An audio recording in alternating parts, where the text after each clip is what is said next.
This is a magical place. This is an extraordinary place. We don't have a name for this place yet. We'd like to find a name for this place, but it has to be absolutely the right name. It has to have a magical quality to it. It has to capture the essence of this place.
Talked about how terroir is the most beautiful concept that exists in the wine business, in the wine world.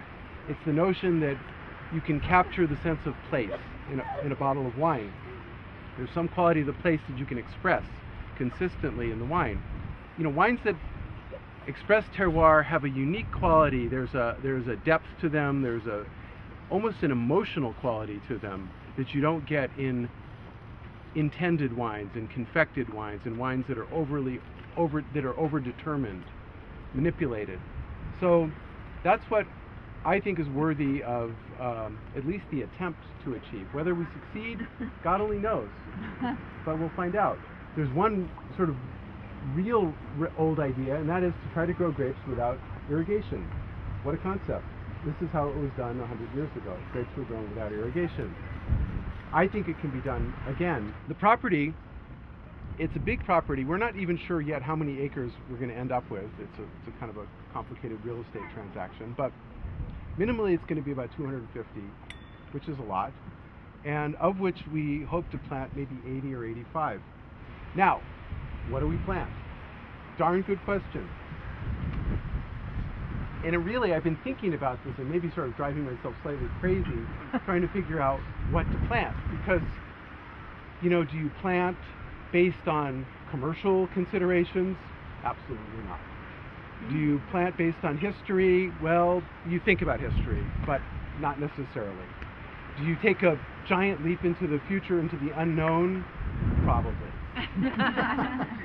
There's another project that I have some concerns about, but I'm also so excited that I can barely stand it. And that is this idea of growing grapes from seeds. This is either the world's best idea or the world's worst idea. It's totally not obvious. It's totally not obvious. Why might it be a good idea? I think it could be a really good idea because I think if you're really after terroir, I think this is probably the only way you can get close to finding terroir in anything less than like 5 generations or 8 generations.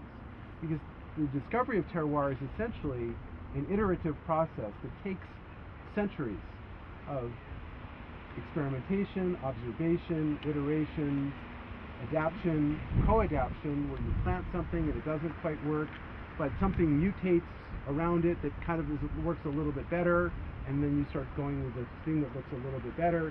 So it takes a while for a grape growing area to really discover what particular cultivars, what particular clones, genotypes work best. Because terroir is really, think of it like a signal, a radio wave, and the vine is an amplifier. And what you're trying to do is find a way of just amplifying the signal. I'm hoping maybe with the seedlings we can achieve that kind of intensity of signal that the carrier that is passing through, the conduit, is less important. And we don't have to get it exactly perfect because we're not going to get it exactly perfect.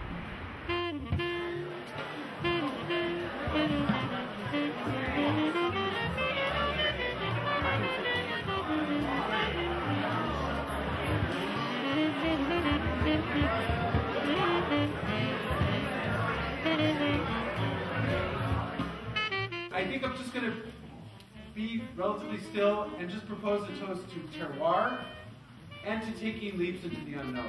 And thank you all.